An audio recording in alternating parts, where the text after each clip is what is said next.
每天一点心理学，了解自己，看见他人。你好，这里是心灵时空。今天想跟大家分享的是，不想上班，不想努力，生活没有动力，该怎么办？你是不是也有这样的烦恼？一想到上班或者上学就打不起精神，整个人都被一种说不清道不明的疲惫感所笼罩。遇到一些具有挑战性的事情，第一反应就是退缩，承受不住压力，心理防线很容易就崩塌了。即使每天有很多的事情要做，但是内心依然没有充实感。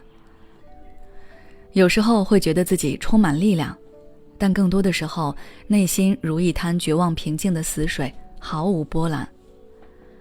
这种情况有些类似于动力不足的车子，虽然也在前行，但是提不了速度，遇见爬坡就会出现问题。动力不足的人也是浑浑噩噩地被生活推着前行。不遇见问题还好，一旦遇到挑战或者生活发生什么变故，他们就很容易手忙脚乱，情绪也随时徘徊在崩溃的边缘。之所以会这样，主要是源于2个原因。第一原因是，你可能觉得自己现在所做的事情没有意义，你收获不了什么成绩感和价值感，那当然就只想躺平。第2个原因是，你对未来也缺乏期待，你觉得现在的生活是辛苦的，未来的日子也只会更辛苦，每天都在压力当中，无处逃脱。那么我们该如何走出这样的困境呢？答案就是培养目的感。可能你已经察觉到了，即使自己每天忙到不可开交，但内心可能依旧空虚。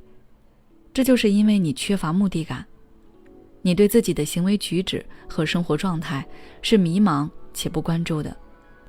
而所谓目的感，就是当你朝着一个一个目标前进的时候，其背后促使你发起这个行为的原因。可以说，有了目的感，我们就能更加了解自己行为背后的意义和价值，也就更有动力。至于该如何培养目的感，心理学家安德利亚·伯尼尔给出了答案。伯尼尔提出以下几个问题，大家可以认真地思考一下。你做什么事情的时候会完全投入进去？你愿意为什么事情付出努力？当你想到爱时，脑海中会浮现出哪些人事物？你生命的哪些时刻最有意义？这些问题看似平常，但是重新思考这些问题背后的答案和意义，也能帮助我们了解自己行为的背后意义和价值，稳定我们的情绪和抗压水平。上面那些问题可能有一些概念化，我举一些具体的例子。比如，你现在从事的工作是普通文员，但你内心有一股摇滚的热血，你喜欢摇滚乐。说到这个话题，你可以滔滔不绝2-3个小时，那你就可以先利用你的休息时间去探寻研究它，有机会也许它就能变成你的职业。再比如，你回顾往昔，发现自己最高兴最自豪的时候，就是被众人认可夸奖的时刻。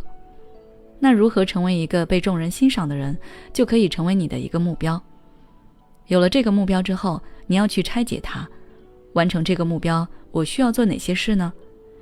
这些事我是不是都得去做？我真正能完成多少？这都是你需要思考的。最后送给大家一句我非常喜欢的话：了解生活的意义，觉得自己的存在很重要时，我们更有可能照顾好自己，并接触更多有益健康的活动。希望大家每天都能留出来一小部分时间和自己待一会儿，去感受自己，了解生活的意义。好了，今天的内容就到这里。如果你想了解更多心理学相关知识，欢迎关注我们的微信公众号心灵时空。